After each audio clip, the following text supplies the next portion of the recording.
राम राम। कई बार हम परेशान होकर कोई ऐसा कदम उठाने की कोशिश करते हैं जिसका हमें बाद में एहसास होता है, लेकिन जब आप वही कदम उठाते उठाते रुक जाते हैं तो परमात्मा भी उस कार्य में आपकी सहायता करते हैं। किसी नगर में एक महिला रहती थी। वो बहुत दुखी थी। उस पर दुखों का पहाड़ टूट पड़ा था। उसका 16 वर्षीय बेटा घर से कहीं चला गया था और मिल नहीं रहा था। उसका जो धन था वो भी समाप्त हो रहा था। हर तरफ से उस पर दुख ही दुख आ रहे थे। लेकिन उस महिला का एक नियम था मेरे भाई बहन। जब भी वो आटा गूंथती तो 2 रोटी का आटा फालतू गूंथती और वो 2 रोटी बनाकर अपने घर के बाहर खिड़की पर रख देती कि शायद कोई भूखा आएगा, वो 2 रोटी ले जाके खा लेगा। उसने देखा कि एक फकीर आता है, वो 2 रोटी उठाता है और बोलता है कि बुरा पास रह जाएगा और अच्छा घूम के आएगा। महिला को बड़ा आश्चर्य हुआ कि मैंने इसमें क्या बुरा किया कि बुरा पास रह जाएगा और अच्छा घूम के आएगा।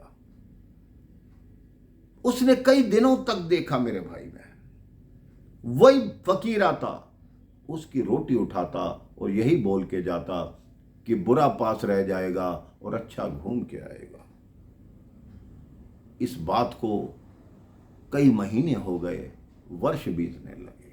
वही फकीर आता और यही बोल के जाता। एक दिन महिला इतनी क्रोधित हुई कि मैं इसके साथ भलाई कर रही हूं और इसने रोज यही बोलना है, मैं पहले ही दुखी हूं और ऊपर से कह रहा है कि बुरा पास रह जाएगा, मैं इसकी क्या बुराई कर रही हूं।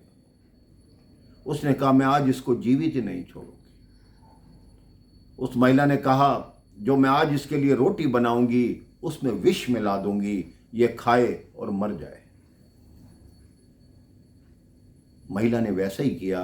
2 रोटी का आटा अलग गूंदा, उसमें जहर मिलाया और रोटी बनाई। लेकिन जैसे ही खिड़की पर रखने गई, उसकी अंतरात्मा से आवाज़ आई कि ये मैं क्या कर रही हूँ। मैंने जीवन में, मेरे साथ पहले ही भगवान इतना बुरा कर रहे हैं तो मैं उसके प्राण लेना क्यों चाहती हूँ। मुझे ऐसा नहीं करना चाहिए। उन रोटियों को उठा के लाई, उनको नष्ट किया, दोबारा आटा गूंदा।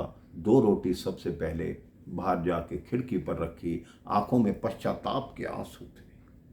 वो फकीर फिर आया, फिर वही बात बोला कि बुरा पास रह जाएगा और अच्छा घूम के आएगा। मेरे भाई बहन, भगवान का चमत्कार देखिए। उसी शाम उसके दरवाजे पर घंटी बजी।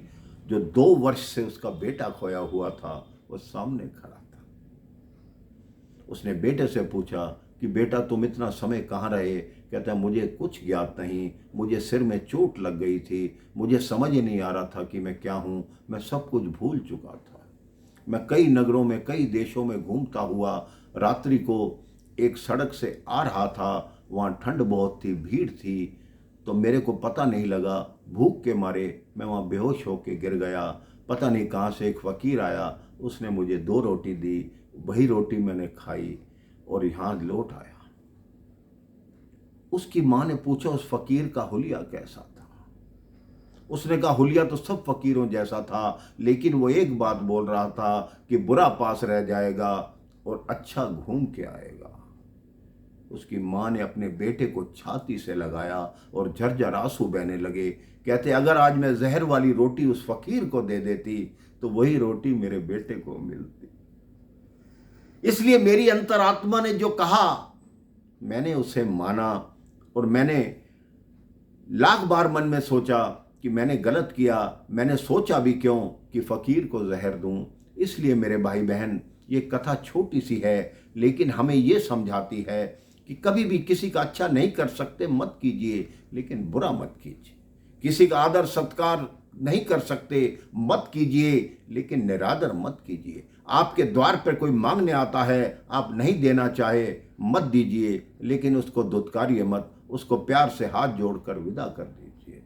आपके जीवन में कई बार ऐसे अवसर आते हैं, जो बात आपका मन नहीं मानता तो उसको मत कीजिए। उसका मतलब होता है कि आपके अंतरात्मा से आवाज़ आ रही है कि आप कुछ गलत करने वाले हैं। आप देखिए, आप अच्छे मन से रहेंगे, संसार में हमेशा आपका अच्छा होगा। राम राम, जय श्री राम।